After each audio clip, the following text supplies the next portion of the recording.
กราบถวายความเคารพพระเถรานุเถระครูบาสังฆะที่เคารพอย่างสูงทุกรูปเจริญสุขสวัสดีสาธุชนท่านผู้ฟังทุกคนทุกท่านสำหรับสาธุชนท่านผู้ฟังที่ให้เกียรติรับฟังรายการธรรมาภิวัตน์อันเป็นรายการวิทยุเพื่อการเผยแผ่พระพุทธศาสนาส่งเสริมการศึกษาและพัฒนาสังคมรายการนี้รับผิดชอบโดยอาตมาภาพระสาธิตธีระปัญโยประธานมูลนิธิธีระปัญโยตั้งอยู่ณที่พักสงฆ์สถาบันธรรมาภิวัตน์บ้านศพเตินตำบลศพปาดอำเภอแม่เมาะจังหวัดลำปางรายการนี้ออกอากาศทุกวันพฤหัสวันศุกร์แล้วก็วันเสาร์ผ่านทางสถานีวิทยุในเครือข่ายสถานีวิทยุคลื่นสีขาวประชาซึ่งมีอยู่หลายคลื่นหลายสถานีหลายจังหวัดออกอากาศผ่านทาง Facebook Live ซึ่งเป็นไลฟ์สดของสถานีวิทยุวัดฝ่ายหินและ Facebook ของอาตมาภาพระสาธิตธีระปัญโยบันทึกเทปเอาไปออกอากาศผ่านทางสถานีวิทยุเพื่อการศึกษาและพัฒนาอาชีพRadio Network FM 99.50 เมกะเฮิรตซ์ของวิทยาลัยเทคนิคกฟผแม่เมาะทุกวันศุกร์ไปและบันทึกเทปเอาไปออกผ่านทางเพจของมูลนิธิธีระปัญโยซึ่งท่านผู้ฟังสามารถไปติดตามรับฟังย้อนหลังไปก๊อปปี้ลิงก์ไปคัดลอกลิงก์เอาไปส่งเอาไปแชร์ให้กับญาติธรรมทั้งหลายให้ได้ยินได้ฟังกันได้แถมตัวท่านผู้ฟังวันนี้เป็นมวยแตนเป็นโคชกจำเป็นข้าวเย็นจำอุ่นมาแตนตุลุงยองซึ่งท่านอาพาธตอนนี้พักรักษาตัวอยู่แล้วก็หมอเปิ้นบ่อนุญาตฮือเอยเพราะว่ามันจะส่งผลกระทบต่อเรื่องของสุขภาพทำให้อาการเจ็บเป็นเย็นไข้นั้นมันนักขึ้นกว่าเดิมเพราะฉะนั้นในช่วงของวันพฤหัสวันศุกร์วันเสาร์ชั่วโมงของตุลุงยองท่านอาจารย์พระครูอภิวัฒนวิกรมก็เลยให้อาตมาภาพมาแทนก่อนเพราะว่าในช่วงนี้เป็นช่วงที่กำลังระดมบุญให้กับพี่น้องทั้งหลายได้มาร่วมกันหล่อเตียนเข้าพรรษาที่จะถึงนี้ท่านผู้ฟังในวันนี้เข้าอากาศเข้ารายการจ้านิดหนึ่งเพราะว่าผิดพลาดทางเทคนิคมีฟ้าฝนณเวลานี้ก็เข้ามาเรียบร้อยแล้วก็ไลฟ์สดผ่านทาง Facebook ของอาตมาภาพตอนนี้มีผู้รับชมมีคุณแม่สมจิตอินทรวิจิตรเข้ามารับชมใน Facebook ของอาตมาภาพแล้วก็ท่านผู้ฟังที่ติดตามรับฟังคืนนี้อยู่ต้องอนุโมทนาบุญกับท่านผู้ฟังตัวท่านผู้ฟังในวันนี้จะพาท่านผู้ฟังไปเรียนรู้กันถึงเรื่องการปรับตัวในสูงวัยในคนสูงวัยให้มีความสุขปรับตัวให้มีความสุขในวัยสูงอายุก็หลายคนถ้าใจชีวิตบ่เป็นเนี่ยมันจะตุกเมื่อเท่าชะแลแก่ชราลงมันบ่เหมือน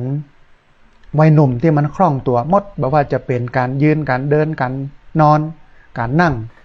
แล้วก็การทำอะไรอย่างต่างๆแต่ว่าเมื่อเท่าชะแลแก่ชรามาแล้วอายุสังขารมันนักรวมไปจนถึงใจสังขารมานักมาหลายก็เลยทำให้บ่ค่อย ม่วนบ่ค่อยสบายนะมันบ่เหมือนเดิมนะแต่ว่าอย่างไรก็ตามมันเป็นสัจธรรมนะซึ่งมันก็คือการเกิดขึ้นการตั้งอยู่การดับไปนะเพราะฉะนั้นเราอาจจะต้องเรียนรู้นะให้อยู่กับมันโดยที่บัตุกเหมือนกับดอกบัวเนาะที่มันเกิดจากขี้เปอะโคนตมแต่มันก็บัติดขี้เปอะโคนตมนะมันก็เจริญงอกงามไปตามระบบระเบียบของมันนะฮะนั่นผู้ฟังก่อนที่จะอู้เอ่ยกันถึงเรื่องการปรับตัวให้มีความสุขในภาวะสูงวัยเนี่ยในโอกาสนี้ก็จะขออู้เอิญเชิญชวนท่านผู้ฟังได้มาร่วมทำบุญกันนะฮะในการหล่อเทียนเข้าพรรษาของเครือข่ายสถานีวิทยุคลื่นสีขาวเพื่อชาวประชาในวันเสาร์ที่20 มิถุนายนนะฮะพุทธศักราช 2569 ที่จะถึงนี้นะปีนี้เนี่ยทางคณะผู้บริหารครูบาอาจารย์ของสถานีวิทยุคลื่นสีขาวเพื่อชาวประชาเปิ้นกำหนดนะกันว่าในวันเสาร์ที่20เนี่ยจะหล่อเทียนเข้าพรรษาเนี่ยก็มาจัดที่พักส่งสถาบันธรรมาภิวัตรบ้านศพเตินตำบลศพปาดอำเภอแม่เมาะจังหวัดลำปางนะฮะแล้วก็มาประชุมเตรียมการเตรียมงานกันแล้วแต่วันนี้ท่านผู้ฟังก็อาตมาภาพได้เจิญทางการไฟฟ้า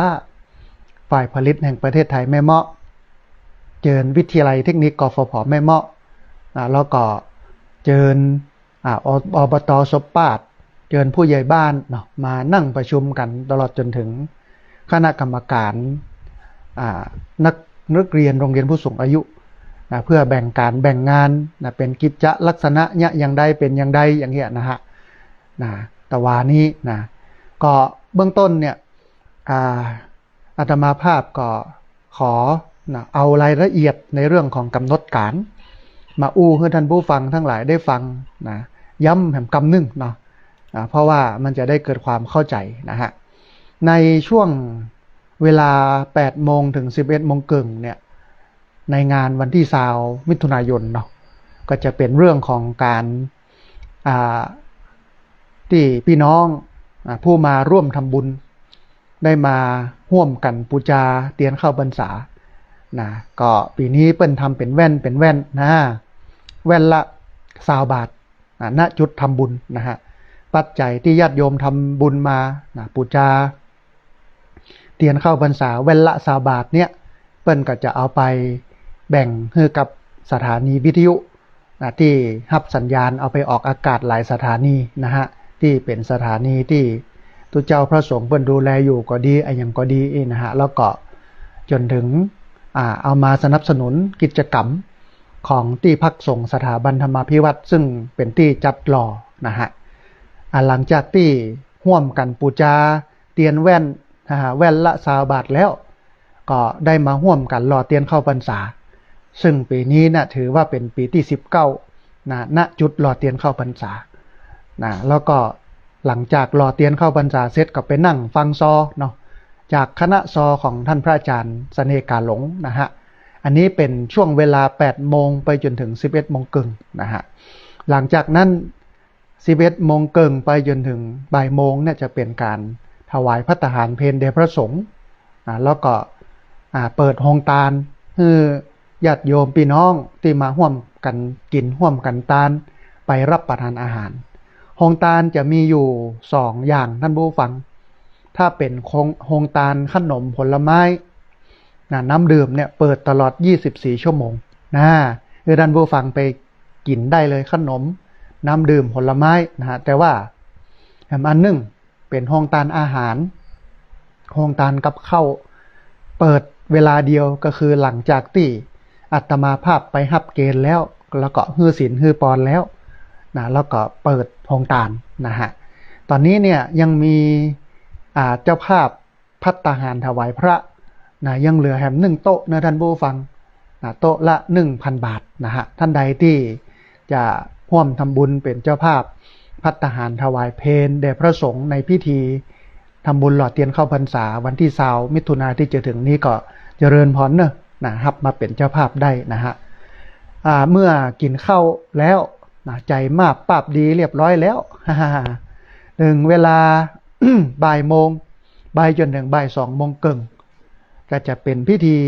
ในการถวายไทยธรรมสังฆทานต่างๆนะฮะเบื้องต้นเนี่ยตัวแทนคณะกรรมการที่พักสงฆ์สถาบันธรรมาภิวัตรก็จะจุดเทียนชนวนส่งให้ท่านประธานนะฮะแล้วก็คุณโยมชนธานีเชื้อน้อย สสเขต3จังหวัดลำปางพรรคประชาชนประธานในพิธีฝ่ายคฤหัสถ์ ก็จะจุดธูปเทียนบูชาพระรัตนตรัยหลังจากที่ท่านประธานในพิธีจุดธูปเทียนบูชาพระรัตนตรัยแล้วก็จะจุดเทียนสัตพันธ์7 เล่มนะฮะซึ่งก็มีท่านในอำเภอแม่เมาะนายพนมพรตุ้ยกาดท่านสจเขต2อำเภอแม่เมาะคุณโยมกนัชชาเฉยเสนนะฮะมีตัวแทนการไฟฟ้าฝ่ายผลิตแห่งประเทศไทยแม่เมาะมีตัวแทนสำนักงานพัฒนาสังคมและความมั่นคงของมนุษย์จังหวัดลำปางมีคุณโยมสุภลักษณ์สมดวงนายกสมาคมพัฒนาแม่เมาะมีคุณโยมภูวนัทอินทาชัยรองประธานหอการค้าจังหวัดลำปางมีคุณโยมสายใจอินทาชัยผู้บริหารโรงแรมเอเชียลำปางนะฮะหลังจากนั้นมรรคนายกก็จะนำกล่าวกรรมบูชาพระรัตนตรัยไหว้พระนายสมบัติขุนพินิจนายกองค์การบริหารส่วนตำบลซบปาดประเคนพานขอศีลแด่ประธานในพิธีฝ่ายสงฆ์มรรคนายกนำกล่าวกรรมสมาทานเบญจศีลประธานในพิธีฝ่ายสงฆ์เฮือศีลนะฮะมรรคนายกนำกล่าวกรรมถวายไทยธรรมเบื้องต้นเนี่ยจะตาลโต๊ะเคียงก่อนจำนวน18 ตัวนะฮะเจ้าภาพโต๊ะเคียงเนี่ยมีครบหมดแล้ว18 ตัวนะชุดแรก8 คนจะเกณฑ์โต๊ะเคียงที่อยู่ด้านข้างพระสงฆ์ที่พระสงฆ์เอาไว้วางถุงย่ามนะฮะละกะแหม8 คนนั้นชุดที่2ก็จะเกณฑ์โต๊ะเคียงที่วางอยู่ด้านหน้าพระสงฆ์นะฮะในการเกณฑ์โต๊ะเคียงชุดแรกเนี่ย1 ถึง 8เนี่ยก็จะมีพันตำรวจเอกสรวุฒิจันทวงศ์มีแม่อำพันธ์มาลัยสร้อยมีคุณป้าหมออินทร์แม่จงดีเชื้อกันทามีแม่มีชัยพิญโยภาสมีแม่ศรีนวลคนโยมสราวุฒิคนโยมมดิดาสิทธิวังมีคนโยมปีชาไทยขำปลัดองค์การบริหารส่วนตำบลซบปาดมีป้อจำลองแม่บุญอุดรแม่โป่งบุญอุดรนะฮะแล้วก็ท่านที่8เนี่ยมีแม่บัวพัดกุลันหลังจากนั้นชุดที่2ประเคนโต๊ะเคียงด้านหน้าพระสงฆ์ก็จะมีป้อสีโพแก้วสายคุณจินดาสีใจวงศ์คุณแม่บัวเย็นจันทบแม่ตุ่นแก้วคุณตุ่นแก้วมโนคำคุณป้อบุญยืนสิทธิเครือมีคุณแม่นวลคำปันบุตรมีคุณสมพรจันยะเครือมีคุณแม่มายาวีบัวแดงมีครูทิรินรัตนดาวธนิตธัญบูรณ์แล้วก็สุดท้ายคือคุณแม่สีทรเปรมจิต18 ท่านที่เป็นเจ้าภาพโต๊ะเคียงแล้วก็จะได้เกณฑ์โต๊ะเคียงนะฮะหลังจากนั้นก็จะมีการถวายไทยธรรมแด่พระสงฆ์จำนวน10 ชุดนะฮะ10 ชุดนี้ก็มีคุณแม่จินดาคุณแม่นิตยาจินดาปรุกมีคุณแม่สีดาพร้อมกับญาติธรรมมีคุณแม่อุไรวันอภิธันกรมีคุณป้อสีทองดีคุณป้อสีโพแก้วสายคุณแม่สมจิตอินทรวิจิตรคุณแม่สุขคำปาแล้วคุณแม่กนกพิษชัยนาคุณแม่ระวีวันชัยโสคุณแม่นิพาอัมพรสุวรรณนะฮะหลังจากที่ประเคนไทยธรรมสังฆทานแด่พระสงฆ์จำนวน10 ชุดแล้วแถมชุดหนึ่งก็จะถวายปัจจัยแด่พระสงฆ์จำนวน11 ชุดนะฮะชุดแรกคุณแม่จันเรือนใสแม่เดือนเพ็ญทิมว่างแม่อมราวงแหวนท่านที่2เป็นตัวแทนของกลุ่มฮักน้ำจางอำเภอแม่ทะจังหวัดลำปางมีคุณแม่ปวลีอินสุวรรณมีคุณแม่สีดา นะพร้อมกับญาติธรรมมีคุณแม่กนกพิษชัยนามีคุณแม่จิรพันธ์โมป้อนะมีคุณแม่จันตาใจคำลือมีคุณแม่จงดีเชื้อกันทามีคุณแม่พรทิพย์ใจเพียรมีคุณแม่จันติบวงพรมสายมีคุณแม่บัวสวนดอกนะฮะจำนวน11 ชุดหลังจากที่ถวายปัจจัย11 ชุดเรียบร้อยแล้วหลังจากนั้นท่านผู้ฟังก็จะมีการรับฟังปาฐกถาธรรมเรื่องการถวายเทียนเข้าพรรษาประจำปี2569ของเครือข่ายสถานีวิทยุคลื่นสีขาวเพื่อชาวประชา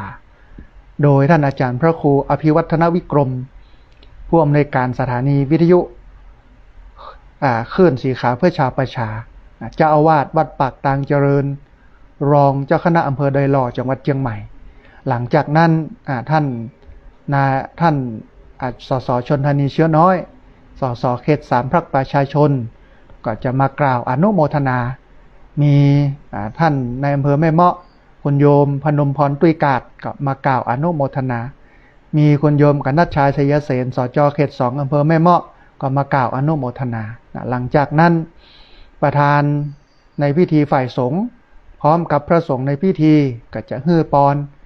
หยาดน้ำนะฮะแล้วก็นั่งสมาธิหลังจากนั้นก็มรรคนายกก็จะน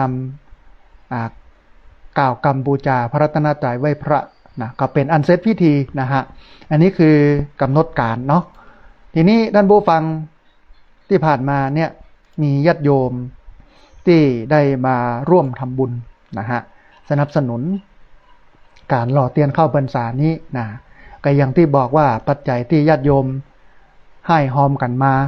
อันหนึ่งก็เอามาใช้ในงานนะฮะซึ่งมีค่าใช้จ่ายเยอะอยู่การเตรียมงานโน้นนี่นั่นอันที่สองนะฮักเอาไปบำรุงสถานีวิทยุแล้วก็เอามาถวายให้กับที่พักสงฆ์สถาบันธรรมาภิวัตรซึ่งเป็นสถานที่จัดพิธีนะฮะที่ผ่านมาเนี่ยมีญาติโยมได้มาร่วมทำบุญกันนะไม่ว่าจะเป็นคุณโยมทัศนีพันธุ์พืชนะคุณโยมอัฏฐิญญาโคสิทธิ์โรจน์หิรันนะแม่ทาสายเปี้ยแม่บุภาอิทธิมณฑลนะคุณนัทนรีอินทรพิจิตรคุณหานนรงค์เยาวเริศนะคุณอังสุมารินแปลงอินตะคุณแม่นิพาอัมพรสุวรรณนักเรียนโรงเรียนผู้สูงอายุเทศบาลตำบลแม่เมาะนะป้อแก้วประเสริฐสายธนูนะแม่ปุดวงอ้ายแม่พรพันธ์กาแก้วแม่ซ้อนของแก้วแม่ทองดาอินตะป้อสุชีพแม่สำเภานะคุณกาญจนาพุ่มประเสริฐมีแม่พันพรแสงสว่างแม่ฟองจันทร์แก้วมูล แม่ค้ายเครือสายใจแม่แก้วปัญญาสืบแม่กัลยาณีมาเทพแม่คำใสเขียวหลานแม่ป้านกันทะเขียวแม่เบญจวรรณอินเตชะคุณแสงเรือนจริยสกุลธรรมคุณวิวัฒน์ปินตาคุณทิวากรจันทิพย์คุณพรพันธ์เสรีวัฒนาชัยแม่เรือนมูลชัยน้อยคุณพรธนาปะโยคุณแม่สุวรรลีชูวัฒนขจรแม่นิเวศยมศักดิ์แม่มาลัยป่าไข่ใต้คุณสุทัศน์ชัยลังกาคุณป้อมานิต คุณแม่สมจิตอินทรพิจิตรคุณเกษินีชัยเทพคุณแม่จันติบวงพรมสายมีแม่แก้วโทนาบุตรมีแม่อัมภัยเทวินสืบและมีท่านอาจารย์พระครูชลทานพิทักษ์นะฮะอันนี้ท่านที่ได้ร่วมทำบุญที่ผ่านมาแล้วก็อันหนึ่งท่านผู้ฟังที่อยากจะเพิ่มร่วมเชิญชวนท่านผู้ฟังมาร่วมทำบุญกันเหมือนที่เกริ่นไว้ในเบื้องต้นว่าตอนนี้เจ้าภาพอาหารถวายพระสงฆ์นะฮะก็มีอยู่ทั้งหมด8โต๊ะนะ8โต๊ะมีเจ้าภาพแล้วอยู่ที่7โต๊ะนะฮะเหลือโต๊ะสุดท้ายท่านผู้ฟังโต๊ะละ 1,000 บาทภัตตาหารถวายพระสงฆ์นะท่านใดที่อยากให้ร่วมทำบุญนะภัตตาหารถวายพระสงฆ์โต๊ะสุดท้ายโต๊ะที่8นะแล้วก็แจ้งความประสงค์จำนงหมายมาได้นะฮะ สุดท้ายท่านผู้ฟังเป็นเรื่องของโฮงตาลนะที่เอามาเลี้ยง ญาติโยมท่านผู้ฟังนะที่มาร่วมกินร่วมทานกันนะฮะในงานดังกล่าวซึ่งโฮงตาลนี้อย่างที่กล่าวไปแล้วว่ามีอยู่2อย่างเนาะโฮงตาลขนมผลไม้น้ำดื่มอะไรอย่างเนี้ยอยู่แฮมตี้นึงแล้วก็เปิด24ชั่วโมงนะโฮงตาลที่2เป็นโฮงตาลอาหารนะก๋วยต้มก๋วยเตี๋ยวข้าวผัดข้าวซอย อย่างต่างๆเนี่ยขนมเส้นนะเปิดเวลาเดียว ก็คือหลังจากที่อาตมาภาพไปฮับเกณฑ์ฮื้อศีลฮื้อปอนแล้วเต้าอั้นนะฮะก็ถ้าจะเป็นเวลานี่ก็ประมาณสัก11 โมงครึ่งถึงเที่ยงโดยประมาณนั้นนะฮะที่ผ่านมาก็มีญาติโยมนะแสดงความประสงค์จำนงหมายเป็นเจ้าภาพโฮงตาลนะเอาโฮงตาลมาเลี้ยงนักศีลนักบุญผู้มากินมาตานนะฮะมีคุณแม่สมจิตอินทรวิจิตนะเอาขนมเส้นมาเลี้ยงมีกลุ่มลูกศิษย์ของอาตมาภาพบ้านหัวเสือแม่ทะนะเอาก๋วยเตี๋ยวมาเลี้ยงมีกลุ่มพักน้ำจางนะอันนี้เป็นพักสดมีนักเรียนโรงเรียนผู้สูงอายุตำบลศพปาด บ้านศพเตินบ้านแม่จางอันนี้เปิ้นจะเอาแกงเขียวหวานกับข้าวสวยมาเลี้ยงมีนักเรียนโรงเรียนผู้สูงอายุตำบลศพปาดบ้านศพปาดบ้านปงต้นปินบ้านสวนป่าแม่จางเปิ้นจะเอาผัดซีอิ๊วมาเลี้ยงมีนักเรียนโรงเรียนผู้สูงอายุตำบลศพปาดบ้านศพเหมาะบ้านแม่เกียงบ้านห้วยหักไม้นะเปิ้นจะเอาต้มข่าไก่ข้าวสวยมาเลี้ยงมีนักเรียนโรงเรียนผู้สูงอายุตำบลศพปาดบ้านฉลองลาดเปิ้นจะเอาลาบอีสานนะกับข้าวสวยมาเลี้ยงมีบริษัทPower Mart 66การค้าพาณิชย์แล้วก็การค้าเฟอร์นิเจอร์ถูกและดีนะอันนี้เปิ้นก็จะเอาก๋วยเตี๋ยวมาเลี้ยงนะฮะมีคุณโยมพันนิตาพรหมมินทร์นะเปิ้นจะเอาขนมจีนน้ำเงี้ยวแล้วก็แตงโมนะมาเลี้ยงมีคุณโยมสมหมายพงษ์ไพบูลย์อันนี้เปิ้นจะเอาไอศครีมบ้านดงนะมาเลี้ยงมีคุณแม่กนกพิษชัยนานะโยมแม่ยังบ่ได้แจ้งรายการอาหารแต่ว่าแม่กนกพิษชัยนาเปิ้นยืนยันว่าเอาอาหารเอาของมาเลี้ยงออกโครงการแน่นอนนะฮะมีคุณฟองจันทร์แก้วมูลคุณจรัญแก้วมูลนะคุณโยมนงเยาจะขาวคุณกันนิกาหนออ่อนนะคุณธินกรเขียวโทเครือเปิ้นจะเอาข้าวเหนียวหมูทอดน้ำส้มเกร็ดหินมะมาเลี้ยงนะฮะมีคุณจำรัดหาดทรายนะเปิ้นจะเอาข้าวพัดมาเลี้ยงมีคุณอรพินแปลงล่าอันนี้เปิ้นก็จะเอาก๋วยเตี๋ยวมาเลี้ยงมีกลุ่มลูกศิษย์พระอาจารย์สาธิตบ้านห้อมอำเภอแม่ทะนะเปิ้นจะเอาอย่างมาเลี้ยงเปิ้นยังไม่ได้แจ้งเตือนแต่ว่ามาแน่นอนนะฮะมีคุณโยมติ๊กนะจะเอาก๋วยเตี๋ยวมาเลี้ยงแล้วก็สุดท้ายมีคุณโยมพาสุริยาเปิ้นจะเอาน้ำดื่มมาเลี้ยงนะฮะอันนี้ก็เป็นเจ้าภาพโฮงตาลนะ17โฮงตาลเพราะฉะนั้นท่านผู้ฟังท่านใดที่อยากจะเอาโฮงตาลมาออกมาเลี้ยงบรรดานักศีลนักบุญมากินมาตานกันซึ่งงานอย่างเนี้ยมันเป็นงานมหากุศลลูกท่านผู้ฟังมันเป็นบุญใหญ่นะเพราะว่ามันบ่มีอบายมุขบ่ได้เอาวัดเป็นบาบ่ได้เอาศาสนาเป็นบ่อนบ่มีเหล้ายาการสูบบุหรี่บุหรี่นะฮะเพราะว่า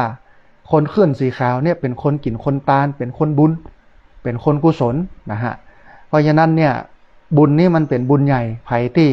ได้มาร่วมทำบุญสนับสนุนกิจกรรมอันเป็นมหากุศลเนี่ยมันก็จะเกื้อกูลให้จิตใจสุขสงบร่มเย็นชีวิตร่มเย็นเป็นสุขนะฮะท่านผู้ฟังท่านใดที่อยากจะร่วมทำบุญเนาะสามารถร่วมทำบุญได้ที่ธนาคารกรุงไทยชื่อบัญชีที่พักสงฆ์สถาบันธรรมาภิวัตรหมายเลขบัญชี5360755318เป็นธนาคารกรุงไทยชื่อบัญชีที่พักสงฆ์สถาบันธรรมาภิวัตรหมายเลขบัญชี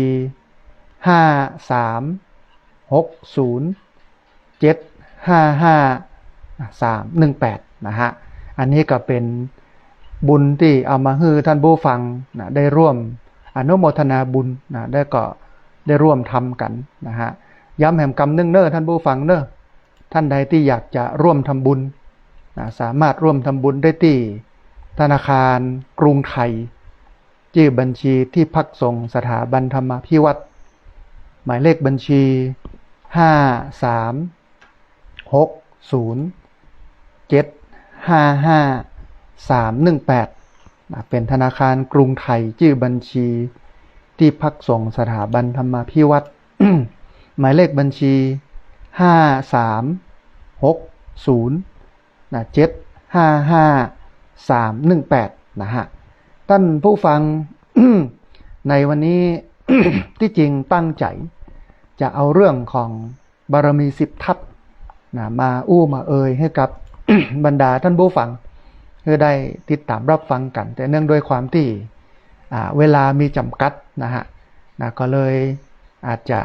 เอาเรื่องอื่นเนาะมามาเอ่ยให้ท่านผู้ฟังทั้งหลายได้ติดตามรับฟังกันนะฮะในวันนี้นะตั้งใจเอาเรื่องของบารมีนะแต่ว่าเวลามันจำกัดก็เลยเอาเรื่องของการปรับตัวนะให้คนสูงวัยนั้นมีความสุขที่จริงวัยสูงวัยเนี่ยท่านผู้ฟังเป็นวัยไม้ใกล้ฝั่งถ้าเป็นอินเดียโบราณนะเปิ้นก็จะหนีออกบ้านออกจองไปเป็นนักพจน์ฤาษีชีไพรเพราะว่าอินเดียเนี่ยเปิ้นวางระบบไว้นะระบบที่เปิ้นวางไว้เนี่ยเปิ้นฮ้องว่าอาสมสี่นะอาสมสี่เนี่ยมันจะมีกุมารกุมารีก็คือละอ่อนนะมีคฤหัสถ์นะก็คือวัยหนุ่มสาวมีวรรณปรัชน์นะเริ่มเท่าละ แล้วก็มีสัญญาสีก็คือเท่าเลยนะฮะในวัยหนุ่มสาวเนี่ยวัยกุมารกุมารีเนี่ยคนอินเดียเปิ้นจะเรียนหนังสืออย่างเดียวนะอันที่สองคฤหัสถ์เป็นเจ้าบ้านที่ตั้งเนื้อตั้งตัวได้แล้วอันนี้เปิ้นก็จะซ้อว่าหากินค้าขายไปญะหน้าที่กันไปนะฮะแถมวัยหนึ่งนะเป็นวัยที่วรรณปรัชน์เนี่ยเป็นวัยที่เหมือนกับญาติโยมทั้งหลายที่ฟังรายการวิทยุอยู่เนี่ยคือเข้าวัดบางส่วนนะไปมาระหว่างบ้านวัดนะฮะเหมือนกับญาติโยมหมู่เนี่ยกินตาลไปอยู่ไปอีกม่วนกับกินกับตาลเนี่ยเนาะพี่น้องเครือข่ายสถานีวิทยุคลื่นสีขาวเพิ่นไปทางไหนก็ไปทางนั้นอยู่ระหว่างวัดละบ้านนะอันนี้ก็คือพวกวรรณปรัชน์พวกสุดท้ายคือพวกสัญญาสีนี่ออกจากบ้านเลยออกไปเป็นนักบวชฤาษีชีไพรอยู่ในป่าในปูนะอยู่ในดงในดอยนะศึกษาปฏิบัติธรรมไปอินเดียเปิ้นวางไว้อย่างนั้นนะฮะก็เลยบ่มีเรื่องปัญหาเกี่ยวกับผู้สูงอายุเยอะนะในสมัยพุทธกาลนะแต่เนื่องด้วยความที่การแบ่งอาสมสี่เนี่ยมันจางลงก็เลยทำให้ความทุกข์ของคนสูงอายุนักขึ้นนะฮะทีนี้เนี่ยเขาจะใดในวัยสูงอายุให้เขานั้นสูงอายุยังมีคุณค่าชรายังมีความสุขท่านผู้ฟังตั้งใจฟังดีๆเนาะเพราะว่าหลายคนที่ฟังอยู่เนี่ยเป็นวัยสูงอายุนะฮะวิธีการปรับตัวให้มีความสุขในวัยสูงอายุท่านผู้ฟังอันแรกเลยเนี่ยเพื่อนบอกว่าจะต้องเตรียมใจยอมรับความรู้สึกสูญเสียซึ่งเป็นธรรมชาติของวัยนี้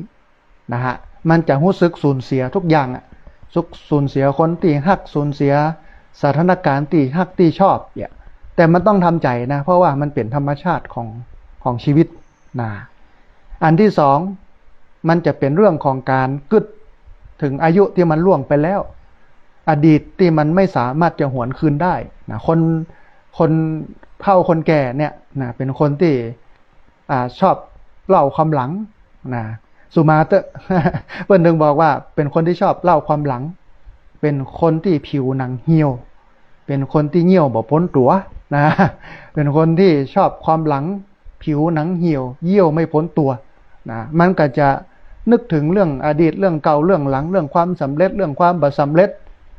นะของชีวิตที่ผ่านมานะถ้าเป็นสมัยบเดียวเนี่ยมันก็จะใจกันว่าสมัยอ้ายนะ สมัยอ้ายเป็นหนุ่มเป็นบ่าวนะเนี่ยนะสมัยลุงเป็นบ่าวพวกนะมันอย่างอี้อย่างอันเนอร์อันนี้คือคนเฒ่าเพิ่นเป็นอย่างอี้นะฮะอันที่สามนะเปิ้นคิดว่าอายุมันทำให้คนอื่นเนี่ย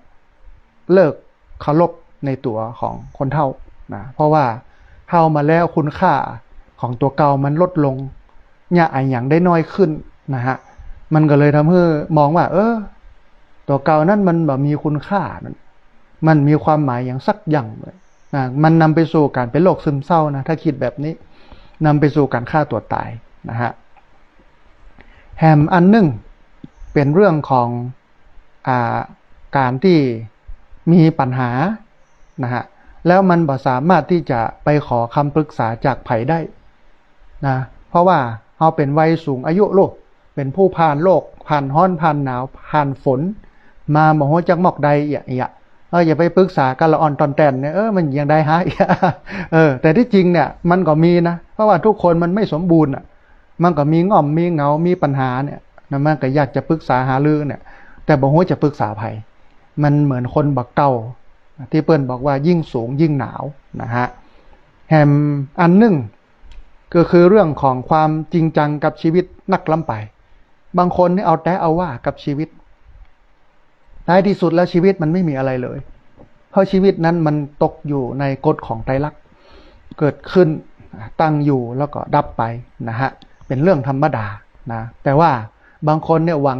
ว่าหวังได้อันนั้นหวังได้อันนี้ต้องได้อย่างอันต้องได้อย่างอีกึดหวังคนเดียวบ่พอเอาความหวังนั้นไปใส่ในอ่องเอาไปใส่ในหัวลูกหลานตานเต้านะต้องเป็นอย่างอี้เนอะต้องเป็นอย่างอันนะต้องเฮียนอย่างอันต้องอยู่อย่างอี้มันก็เลยทำให้ชีวิตเนี่ยมันตุกเพราะว่ามันคาดหวังนักทีนี้เนี่ยเมื่อที่จริงความคาดหวังถ้าเราคาดหวังกับตัวเก่าเนี่ยมันก็ดีนะเพราะว่าตัวเก่าเนี่ยฮู้ดีที่สุดว่าจะทำได้หรือบ่ได้แต่ปัญหามันก็อยู่ที่ว่าเราเอาความคาดหวังนั้นไปไว้ที่ลูกหลานนะกลายเป็นว่าการคาดหวังของเขานั้นไปกดไปทับไปเต็กลูกหลานไว้นะฮะอันนี้ก็เป็นสิ่งที่น่าคิดนะฮะเรื่องนี้เนาะทีนี้แถมเรื่องหนึ่งก็คือเรื่องของการดูแลสุขภาพอนามัยให้มันถูกต้องแล้วก็การรับประทานอาหารที่มันมีคุณค่าอย่างที่อาตมาภาพบอกในวัยนี้เนี่ยเป็นคนที่จะต้องกินผักเป็นยากินปลาเป็นอาหารเน้นเรื่องป่าเน้นเรื่องผักลดยีนลดเนื้อสัตว์ลงเพราะว่าระบบการย่อยอาหารของเรามันบ่ดีนะฮะถ้าได้อาหารที่เป็นผักเป็นปลาเนี่ยชีวิตมันก็จะมีความสุขนักขึ้นนะอันนี้อันหนึ่งเนาะเรื่องของการกินผักเป็นยากินปลาเป็นอาหารนะแล้วก็ออกกำลังกายที่จริงโรคภัยไข้เจ็บเนี่ยมันก็เกิดขึ้นด้วยภาวะ2เรื่องหรือว่าภาวะ2อย่างภาวะแรกเป็นภาวะที่เขากินอาหารที่มันบ่มีคุณค่าทางโภชนาการนะหวานมันเค็มนักล้ำไปแต่ว่ามันลำนะ อย่างเนี้ยช่วงฤดูนี้ทุเรียนออกเนี่ยคนที่เป็นเบาหวานความดันไขมันเส้นเลือดเนาะปัญหามโลนะแต่ว่ามันอดบ่ได้มันแค่กินนะอันเนี้ยมันเป็นเรื่องอาหารแล้วก็เป็นเรื่องของการดูแลสุขภาพอนามัยของตัวเก่าเมื่อมันถูกต้องเช่นการกินข้าวก็ต้องกินร้อนจ้อนกลางล้างมือมันก็จะทำให้สุขภาพเราดีขึ้นนะอยู่ในวัยผู้สูงอายุแต่ว่าสุขภาพดีอันเนี้ยยกตัวอย่างนักเรียนโรงเรียนผู้สูงอายุตำบลศพปาดโดยเฉพาะประธานนักเรียนป้อศรีทองดีป้อศรีทองดีเนี่ยตอนนี้อายุ80แต่ก็ยังแข็งแรงอยู่ตะวาเนี่ยขนไม้ซางเอามาส่งเฮือที่พักสงฆ์เนี่ย50เล่มเปิ้นเอามาถวายฟรีเลยนะไม้ซางเนี่ยนะฮะเพราะว่าเปิ้นก็จะเอามาเนี่ยผามอย่างเงี้ยนะฮะเพราะฉะนั้นการดูแลสุขภาพอนามัยที่ถูกต้องแล้วก็รับประทานอาหารที่มีคุณค่ามันจะทำให้เฮานั้นบาดเจ็บเป็นเย็นไข้มีสุขภาพแข็งแรงมีอายุยืนยาวเนาะนะฮะอันที่7เป็นเรื่องของการออกกำลังกายให้มันเหมาะสมกับวัยแล้วก็ควรพบแพทย์เป็นประจำสม่ำเสมอเพื่อตรวจสุขภาพอย่างน้อยก็ปีละ2ครั้งนะฮะจะไปละหมอคนเฒ่าเนี่ยบ่ค่อยชอบหมอ เวลาเจ็บเป็นเย็นไข้เนี่ยบ่ชอบไปหาหมอเพราะฉะนั้นเนี่ยมันจะให้ดีมันก็จะต้องไปหาหมอเพื่อให้สุขภาพเราดีหลายคนบ่ไปเลย นะบ่ได้สนใจไปหาหมดหาหมออย่างสักอย่างแต่บ่กอง ไปแล้วปุ๊บนะตรวจพบโรคนั้นโรคนี้ทีนี้เนี่ยในการตรวจพบเนี่ยมันก็จะเป็นระยะเกือบสุดท้ายแล้วอ่ะแต่ถ้าไปประจำเนี่ยมันก็จะได้รู้ว่าร่างกายมันเสียมันลุมันแหลวมันเป็นไปอย่างใดพ้องเนี่ยนะอันนี้ก็เป็นสิ่งที่สำคัญนะเรื่องของการออกกำลังกายบ่ต้องกลัวท่านผู้ฟังในวันนี้การแพทย์มันเจริญก้าวหน้าไปตั้งหน้าหมอเปิ้นเก่งในการรักษาโรคภัยไข้เจ็บต่างๆคือถ้ามันบดีแต้เนาะการรักษาของหมอบดีแต้เนี่ยคนไทยคงไม่อายุยืนถึงขนาดนี้นะถึงวันนี้คนไทยอายุยืนเยอะนะเป็นคนที่ผ่านมือหมอมือแพทย์ผ่านการดูแลสุขภาพมาเป็นอย่างดีมันก็เลยทำให้คนอายุยืนนะคนเฒ่านักขึ้นก็นักบ่นักในวันนี้มีประชากร46ล้านเป็นผู้สูงอายุ14ล้านเกิดพอดันบูฟังนะมีประชากรไทย64ล้านเป็นผู้สูงอายุ14ล้านนะเหลือแฮม40ล้านเป็นอันละอ่อนเป็นวัยรุ่นแล้วก็เป็นวัยกลางคนนะ40ล้านเองนะฮะผู้สูงอายุ14ล้านแต่ว่าในปี2574เนี่ยแฮมบักกี่ปีที่จะถึงนี่4-5 ปีนี่นะจำนวนผู้สูงอายุจะทะลุขึ้นเป็น20ล้านนะฮะ20ล้านแล้วก็คนในวัยกลางคนจะลดลงละอ่อนเกิดน้อยในวันหน้าวันตาเนี่ยก็คิดว่าคนจะหายไปจากโลกเยอะขึ้นนะคนจะหายไปจากโลกเยอะขึ้นเพราะว่าคนบ่เกิดลูกนะคนหนุ่มสาวก็กลัวในการเลี้ยงดูนะในการที่จะให้ลูกเติบโตมาในสังคมที่มันดีมันก็หายากเนี่ยหลายคนก็มีภาระเรื่องหนี้สินนะขี้ค้านดูแลลูกหลานตันเต้ามายุ่งมาหยาบเนี่ยนะแล้วหลายคนก็ คิดว่าแล้วเท่ามามิจะมีไผมาพ่อมาก้อยหลายคนก็บอกว่าจะไปยุ่งอะไรยังมันยากก็ไปบ้านพักคนชรานะโดยเฉพาะเอกชนเปิ้นก็เปิดให้พักแต่ว่ามันต้องเสียตังค์เนาะเนี่ย20,000-30,000ขึ้นไปนะแต่ว่าถ้าเป็นบ้านพักคนชราของราชการที่มันมีอยู่ตามกระทรวงต่างๆตามอย่างต่างๆเนี่ยแต่ว่าวันซื้อนี่เป็นข่าวเปิ้นบอกว่ารอคิวการจะไปอยู่บ้านพักคนชราของรัฐเนี่ย10 ปีนะก็จะได้ไปเนี่ย คนที่จะไปก็บอกว่าจะตายอย่างก้อนแล้วกันมันจะไปได้อยู่ยังอีนะฮะอันนี้ก็คือเรื่องของการออกกำลังกายแถมเรื่องหนึ่ง เป็นเรื่องของการพักผ่อนควรมีการพักผ่อนหย่อนใจแล้วก็ทำงานอดิเรกเล็กๆน้อยๆให้มันเกิดความเพลิดเพลินใจอย่างที่อาตมาภาพได้เกริ่นไว้ว่าอาตมาภาพมีอย่างนัก อ่านหนังสือ แล้วก็เลี้ยงป่าทองมีป่าทอง ซื้อมาบักกี่ตัวท่านผู้ฟังแต่ปรากฏว่ามันออกลูกออกหลานบ่ท้อ เต็มยับเวลาเอาอาหารให้มันก็ม่วนก็งั้นขึ้นมากินมาพอเสร็จแล้วก็อ่านหนังสือมันก็ทำให้ความการใช้ชีวิตมันมีสีสันนักขึ้นรวมไปจนถึงการนั่งสมาธิตัว3 เรื่องเนี่ยที่ทำกันอยู่เป็นเรื่องของการพักผ่อนหย่อนใจทำงานอดิเรกเล็กๆน้อยๆนะฮะแห่มันหนึ่งท่านผู้ฟังในขณะที่ยังมีงานอยู่ยังมีรายได้อยู่เนี่ยก็ควรที่จะเก็บออมเอาไว้เพื่อที่จะไว้ใจจุนเจือในวัยสูงอายุเพราะว่าสูงอายุเนี่ยหาตังลำบากมาเหมือนวัยหนุ่มวัยสาวนะฮะ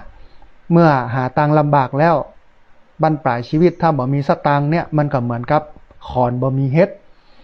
เมื่อเป็นคอนบ่มีเฮ็ดแล้วไผก็บ่พ่อบ่ก้อยนะฮะตกยากลำบากเพราะฉะนั้นเนี่ยต้องมีรายได้จุนเจือ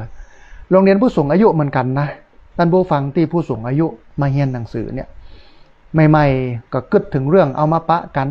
ม่วนงันสันเล่าอู้เอ้ยกันไปอีบ่ได้นะแต่บ่กองงั้นพอไปพอมาแล้วเนี่ยมันเป็นเรื่องของเศรษฐกิจตัวเฮ้ยคนเฒ่าบ้านนอกคอกนามันบ่เหมือนคนเฒ่าในเวียงที่เปิ้นเป็นข้าราชการเกษียณที่เปิ้นเป็นเอกชนอย่างเปิ้นมีสตังค์เนาะเปิ้นบ่ได้กึดอย่างเยอะนะฮะแต่ว่าคนเฒ่าบ้านนอกเนี่ยไหนจะกล้าน้ำไหนจะกล้าไฟไหนจะกล้ากับข้าวซ้ำลูกเอาหลานมาละไว้ให้แฮมไหนจะกล้าชาปนกิจศพนะ รายจ่ายมันนักขนาดกระเป๋าสตางค์เนี่ยกวางเหมือนหูพึ่งนะทีนี้เนี่ย ถ้ามีสตังค์มันก็สามารถที่จะทำให้ชีวิตเรามีความสุขได้ในบั้นปลายชีวิตแต่ไม่ใช่ว่าจะต้องมีนักจนร่ำรวยมั่งคั่งอย่างนี้นะก็คือมันพอมีพอใจนะฮะแห่งมันนึ่งท่านผู้ฟังผู้สูงอายุนั้นมันบอกควรที่จะเก็บตัวแล้วก็แยกตัวอยู่อย่างลำพังคนเดียวไม่ควรเป็นอย่างนั้นบอกควรเก็บตัวบอกควรแยกตัวอยู่ตามลำพังคนเดียวเพราะว่ามันจะนำไปสู่การเป็นโรคซึมเศร้านำไปสู่การฟุ้งซ่านคิดไปเลยนะแล้วก็วิสัยทัศนคติมันจะคับแคบตีบตันเวลาเราไปปะผู้คนมากหน้าหลายตาเนี่ยมันก็จะทำให้เรานั้นเปิดกว้างทางด้านความคิดนะได้หมู่ได้จุมด้วยนะแต่บอกกองไปเก็บตัวแยกตัวอยู่ตามลำพังคนเดียวโอ้มันจะเป็นเรื่องที่ลำบากนะฮะแห่มันนึ่งท่านผู้ฟังคือการที่เราจะต้อง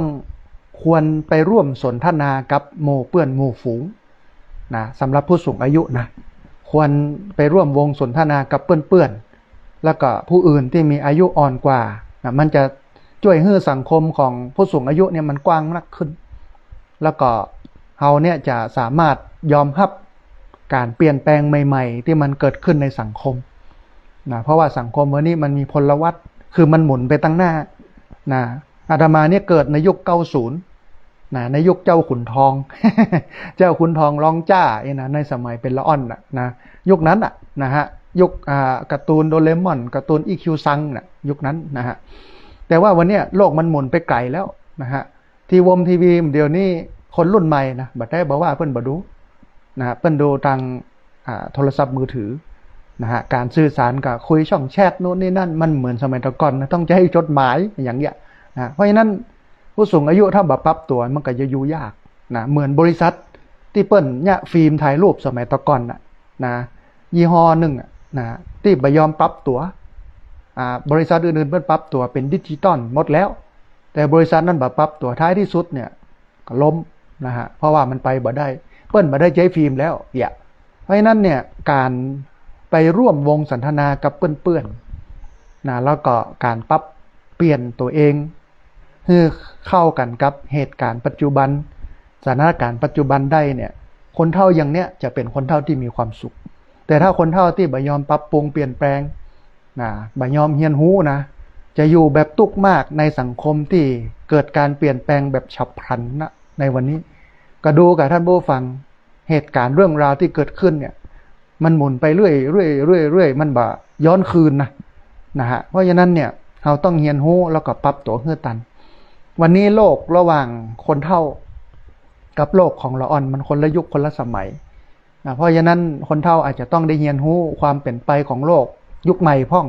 เพื่อที่จะเข้าใจคนในยุคนี้นะฮะมันเหมือนยุคเฮาเนาะยิ่งยุคก่อนหน้าอาตมาภาพเนี่ยอาตมาภาพยังตักน้ำต่ำเข้านะท่านผู้ฟังยกหาบน้ำไปสาวน้ำโถงนะจากน้ำบ่อขึ้นมานะเอาเทใส่ในถัง2 อันเอาไม้การหาบนะเอาไปเทใส่ในหม้อองค์ อันนี้ยังตันนะในยุคที่มีกลมนะมีกลมเนี่ยแทนไฟฟ้านะฮะยังตันนะยังเกิดตันแต่ยุคนี้มันสว่างสวัยมันสบายอยากใครไปไหนมาไหนไปกรุงเทพเนี่ยไปเจ้าเย็นครับก็ได้เนี่ยขึ้นเครื่องบินไปกำเดียวเนี่ยแต่ถ้าเป็นสมัยตะก่อนเนี่ยปวดท้องมันใช้เวลาเหมือนอันนี้คือการเปลี่ยนแปลงของโลกเพราะฉะนั้นคนเฒ่าจะต้องเรียนรู้โดยนะแต่ว่าจะไปหลงไปติดหรือว่าไปตามกระแสตามเทรนด์นะฮะก็เพียงแต่ว่ามันรู้ว่ามันเปลี่ยนแปลงแล้วมันปรับปรุงเป็นอย่างอี้นะมันเหมือนเดิมแล้วมันจะทำให้เรานั่นเข้าใจในโลกมากขึ้นนะแล้วก็มีความสุขมากขึ้นนะฮะอันที่12ท่านผู้ฟัง การยอมรับว่าตัวเก่าเป็นผู้สูงอายุประพฤติปฏิบัติตัวให้มันถูกกาลเทศะเหมาะสมกับผู้สูงอายุก็เป็นเรื่องสำคัญนะฮะบางคนเฒ่าแล้วบ่สนใจไวเลยซ่าซิ่งนะเป็นทำตัวเป็นบ่าวก๊อก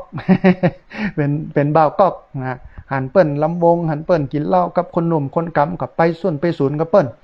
นะฟ้อนลำต่ำเต้นนะบัดเจ้ในวัยของตัวเก่านะไปสุ่นกับหมู่ละอ่อนละเด็กนะเหมือนที่บอกว่าหลายคน อายุนักแล้วนะแก้เสื้อเอาเสื้อปาดบ่าเตียวขึ้นกองล่องกองขี่รถเครื่องไปมาเนาะ นะดีที่มันบอกห้องเพลงนะเรียกพี่ได้ไหมเอ็มกำนะฮะอันนี้คือการต้องยอมรับตัวเก่าว่าตัวเก่านั้นเป็นผู้สูงอายุแล้วมันจะต้องทำตัวให้มันเหมาะสมนะถูกกาลเทศะสมกับวัยของผู้สูงอายุนะเป็นคนที่ผ่านร้อนผ่านหนาวผ่านโลกมีประสบการณ์ในการใช้ชีวิตมานะฮะแถมอันหนึ่งท่านผู้ฟังบาทำตัวให้เป็นที่น่ารำคาญแก่ลูกหลานคนอื่นที่สำคัญที่สุดบาจู้จี้จุกจิกขี้จมนะซึ่งไอเรื่องของการบาจู้จี้จุกจิกบอกขี้จมขี้ซ้ำเนี่ยมันจะช่วยให้คนอื่นแล้วก็ลูกหลานรู้สึกอบอุ่นเลยก็อยากเข้ามาใกล้ชิดนะคือตั้งแต่เมื่อเจ้าลูกหลานจะไปโรงเรียนเปิ้นตึงมาไหว้มากล่าวนะไปโรงเรียนแล้วเนอะโชคดีนะลูกเนอะตั้งใจเรียนเนอะนี่นะหลายคนก็บอกโหจะอู้ยังไงมึงจะไปหายนะ อย่าไปลึกนะตั้งใจเรียนนะอย่ามันก็ทำให้ลูกหลานรู้สึกว่าโอ้อย่าใดเนี่ยอุ้ยในปากเก็บเลยนะอุ้ยนี่แจ้งเขาเลยเนี่ยอย่าแต่ถ้าอู้ดีๆโอ้ลูกตั้งใจเรียนเด้อนะอันเวลาตั้งใจเรียนแล้วเวลาเนี่ยการเนี่ยงานก็จะได้สบายอีเนาะนะแนะนำเปิ้นไปเนาะโอ้อย่างอี้มันก็ม่วนปิกมาบ้านปั๊บ มามีการด่าการจมการซ้ำนะบอกกล่าวเนี่ยลูกไปล้างถ้วยเนาะไปนั่นไปนี่เนาะอย่าจบละ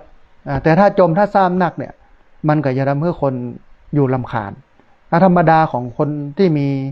อายุเยอะนะชอบจมชอบซ้ำนะฮะแต่ถ้าลดได้ลงได้นะมันจะดีนะฮะแถมอันหนึ่งซึ่งเป็นอันสุดท้ายก็คือการรู้จักทำจิตใจให้มันเบิกบานอยู่เสมอรู้จักสร้างอารมณ์ขันนะฮะเหมือนที่อาตมาภาพบอกว่ารื่นเริงบันเทิงใจเป็นกำไรของชีวิตวันไหนที่หงุดหงิดเป็นชีวิตที่ขาดทุนรื่นเริงบันเทิงใจเป็นกำไรของชีวิตวันไหนที่หงุดหงิดเป็นชีวิตที่ขาดทุนเพราะฉะนั้นเราจะต้องเป็นคนที่ยะฮือมันจิตใจมันเบิกบานอยู่เสมอการยะฮือใจมันเบิกบานก็คือใจใสยะฮือใจใสสะอาดนะเพราะว่าใจใสเป็นบุญใจคุณเป็นบาปนะอันนี้คือ14ข้อสำหรับคนสูงวัยนะเพื่อให้เอาไปปฏิบัติในการปรับตัวให้มีความสุขในวัยสูงอายุเป็นบทความจากคณะแพทยศาสตร์โรงพยาบาลรามาธิบดีท่านผู้ฟังที่เปิ้นเรียบเรียงรวบรวมไว้นะฮะอาตมาภาพก็เลยเอามามาให้ท่านผู้ฟังทั้งหลายได้ติดตามรับฟังกันในวันนี้ท่านผู้ฟังขณะนี้ท่านผู้ฟังกำลังติดตามรับฟังรายการธรรมาภิวัตรอันเป็นรายการวิทยุเพื่อการเผยแผ่พระพุทธศาสนาส่งเสริมการศึกษาและพัฒนาสังคมรายการนี้รับผิดชอบโดยอาตมาภาพพระสาธิตธีระปัญโยประธานมูลนิธิธีระปัญโยตั้งอยู่ณที่พักสงฆ์สถาบันธรรมาภิวัตรบ้านศพเตินตำบลศพปาดอำเภอแม่เมาะจังหวัดลำปางรายการนี้ออกอากาศทุกวันพฤหัสวันศุกร์วันเสาร์ในเวลาตี3ไปจนถึงตี5นะฮะปกติรายการนี้เป็นรายการของตุลุงยองนะฮะเนื่องด้วยว่าตุลุงยองเป็นอาพาธป่วยไข้แล้วก็หมอสั่งห้ามมาบรรยายมาเทศน์ต้องพักผ่อนหย่อนใจเฮียก่อนด้วยความที่หลวงพ่อเปิ้นอายุเยอะตัวนะแล้วก็สุขภาพร่างกายตัวเพราะฉะนั้นในช่วงนี้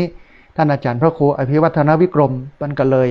เนื้ออาตมาภาพมาออกอากาศนะเพราะว่าจะได้ประชาสัมพันธ์เรื่องของงานหล่อเตียนเข้าพรรษาในวันที่20 มิถุนายนที่จะถึงนี้ตัวนะฮะรายการนี้เนี่ยนอกจากจะออกอากาศผ่านทาง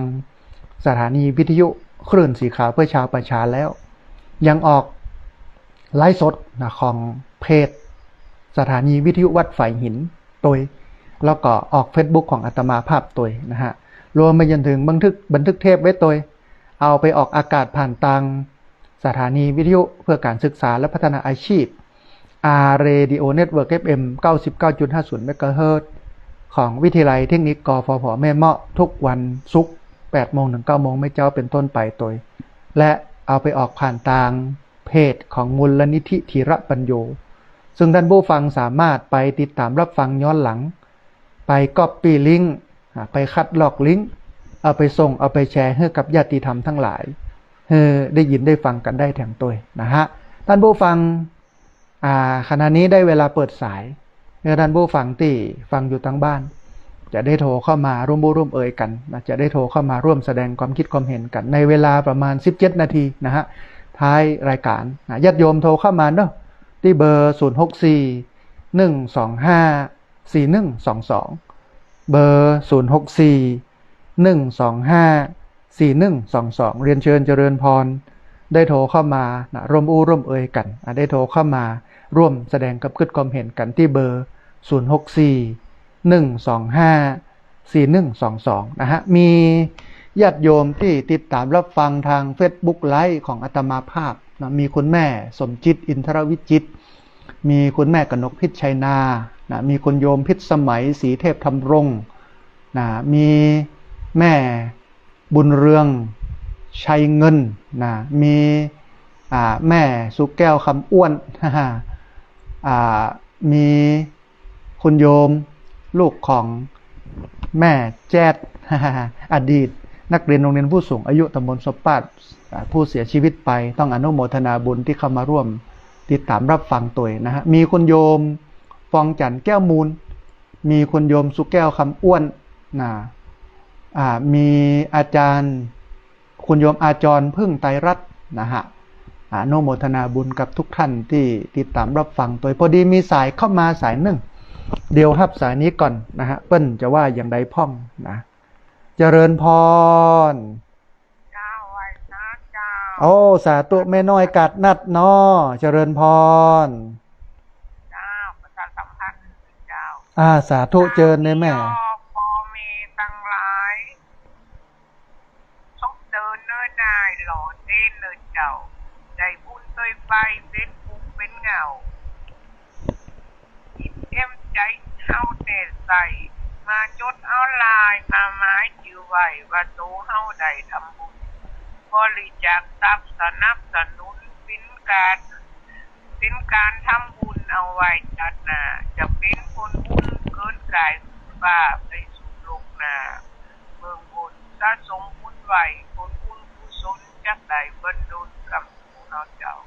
ที่วัดต้องเดินพอมีแก่เฒ่ารอเต้นเดินเจ้ายืนลงทำบุญที่สาวมียอสนับสนุนเขาบอกมีบุญเมินวัดเจ้าไปสาสาธุอนุโมทนาบุญโยมแม่สาธุนะเจริญพรนะแม่น้อยกัดนัดเอากรเรื่องของการหล่อเตียนในวันที่20เนาะด้านผู้ฟังเตียนแว่นนี่นะด้านผู้ฟังมาปูจาเนาะที่นี่นะฮะแว่นละ20 บาทนะหลังจากปูจาเสร็จแล้วก็จะเอาไปเลยเขียนชื่อเขียนเสียงเขียนวันดีเดือนปีเกิดนะเสร็จแล้วก็เอาไปหย่อนในหม้อต้มนะฮะต้มเสร็จแล้วก็เอาตักใส่ในเบ้าเตียนนะซึ่งก็จะหล่อเสร็จแล้ววันที่14 15 16เดือนสิงหานะก็จะเอาไปตาลจังหวัดบุรีรัมย์สุรินทร์ศรีสะเกษนะฮะวัดก็ดีฐานทหารก็ดีไปให้กำลังใจกันนะฮะพอดีมีสายเข้ามาแถมสายหนึ่งเดี๋ยวครับสายนี้ก่อนเปิ้ลอย่าว่าอย่าได้พ่องนะฮะเจริญพรสาธุเจริญพรคุณโยมสัญญาณเป็นได้พ่องโอ้สาธุบ้านปงยังโคกนอ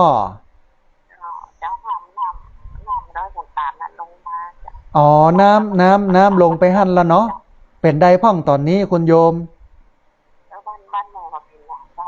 แต่บ้านห้วยเรียนนี่นักเนาะ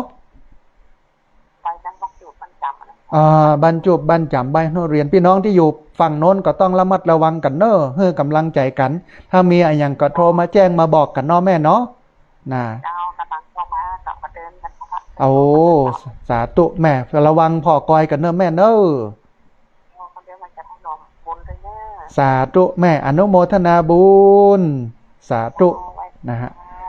พี่น้องที่อยู่ห้างชัดนะอำเภอห้างชัดแถวห้วยเรียนเนาะน้ำจากห้วยเรียนนี่เปิ้นไหลนักเนอะนะท่วมนองกันหลายหลังอาจจะต้องระมัดระวังพ่อกอยกันช่วงนี้มันหน้าน้ำท่านผู้ฟังเป็นเรื่องปกติแต่ว่าถ้าเราป้องกันแก้ไขกันก่อนเนี่ยมันก็จะดีนะฮะท่านผู้ฟังเรียนเชิญเจริญพรเนอะที่เบอร์064-125-4122 4122เบอร์0641254122พอดีมีสายเข้ามาสายหนึ่ง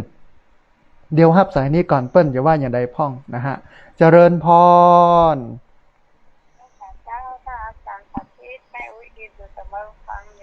เอาสาธุไม่อุ้ยอินบัดได้ปะกันจันเมินเนาะเอาสาธุขอให้สุขภาพแม่สมบูรณ์แข็งแรงแล้วก็อยู่ฟังวิทยุไปเนอแม่เนอ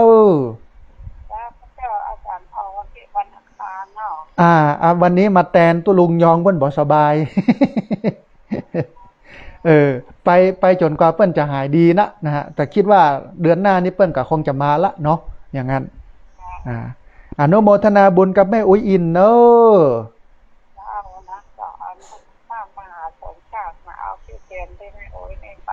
เอาสาธุแม่อนุโมทนาบุญกับแม่เนอะที่ร่วมทำบุญกันเนอะสาธุเจริญพรสาธุนะแม่อุ้ยอินอยู่อำเภอสะเมิงจังหวัดเชียงใหม่นะบอกสบายกำลังหายนี่นะฮะขอให้สุขภาพร่างกายแข็งแรงสมบูรณ์มีคุณโยมสมควรใจน้อยนะเข้ามาฟังทาง Facebook ของอาตมาภาพตัวนะต้องอนุโมทนาบุญตัวนะฮะท่านผู้ฟังเวลาเลยแห่งประมาณสัก7 นาทีได้หลายสายเนอะที่เบอร์0641254122เบอร์0641254122พอดีมีสายเข้ามาสายหนึ่งเดี๋ยวรับสายนี้ก่อนเพื่อจะว่าอย่าใดพ่องนะฮะเจริญพรเจริญพรสาธุโยมแม่ชื่ออะไรยังชื่อแม่สีเจ้าอ๋อแม่สีนะสัญญาณเป็นได้พ่องแม่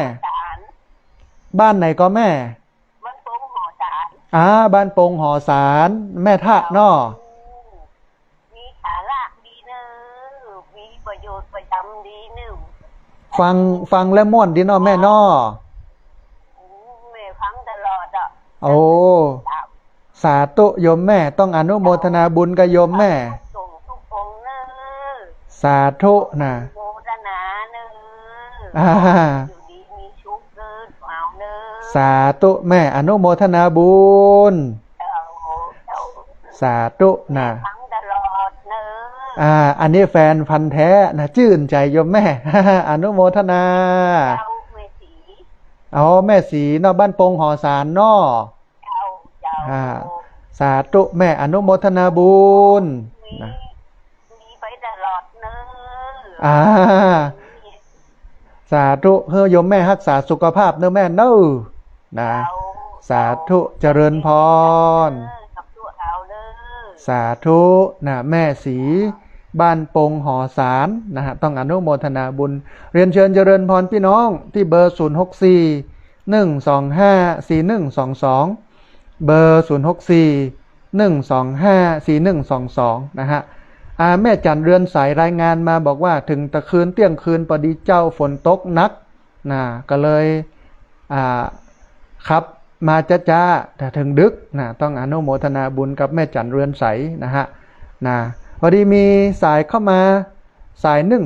เดี๋ยวครับสายนี้ก่อนเปิ้ลจะว่าอย่าใดพ่องนะฮะเจริญพรสาธุสาธุโยมแม่มาลัยเนาะสัญญาณเป็นได้พ่องแม่ชัดเจนดีกอชัดเจนดีเจ้าโอ้สาธุโยมแม่อนุโมทนาบุญที่ติดตามรับฟังบ่ละบ่ลืมกันเด้อเจ้าถ้าแม่ก็จะไปเดี๋ยวจะไปอันกาไปตบาทเนาะเจ้าเนาะตัดปลาไข่ไตนี่นะเจ้าใส่บาตรที่ขาดปลาไข่ไตเนาะแม่เนาะเจ้าโอ้อนุโมทนาบุญกับโยมแม่เนอะสาธุเจริญพรสาธุแม่มาลัยนะป่าไข่ใต้นะฮะจะใส่บาตรใส่บ่วงแล้วนะเตรียมใส่บาตรใส่บ่วงไม่เจ้านะต้องอนุโมทนาบุญท่านผู้ฟังตอนนี้ยังเหลือเจ้าภาพโต๊ะอาหารภัตตาหารถวายพระสงฆ์นะ1 โต๊ะนะฮะจำนวน 1,000 บาทท่านใดที่อยากจะร่วมทำบุญก็เจริญพรเนอะนะฮะได้มาร่วมทำบุญกันนะฮะพอดีมีสายเข้ามาสายหนึ่ง เดี๋ยวฮับสายนี้ก่อนเปิ้นจะว่าอย่าได้พ่องนะเจริญพรเจ้ากับพระเจ้าท่านเจ้าสาธุแม่คำนวณแจ้ซ้อนเมืองปานลำปางเนาะเจ้าอันสถานการณ์น้ำเป็นได้พ่องแม่ที่เมืองปานก็ปกติจ้ะบ้านหน้าเป็นห่วงอะไรอย่างเนาะแม่เนาะเจ้าเพราะว่าต่างอันห้างชัดเนี่ยฝนตกนักน้ำนองน้ำท่วมอีนะมันแบบหนักก็ได้แล้วหมอกปลาให้พอดีเนาะแม่เนาะนะเจ้าโอ้อนุโมทนาบุญกับโยมแม่ที่ติดตามรับฟังแล้วก็เฮือกำลังใจกันเนอะแม่เนอะแม่กำกาโทษหรือว่าเป็นเทพอันพอดีแต่เจ้ามันพายุลงอย่ามันก็เลยออกขวายหน่อยไปจุดท้องตอนนี้ก็เลยออกแตนตุ้ลุงยองนะฮะไปสักพักหนึ่งเนาะแม่เนาะนะฮะอนุโมทนาบุ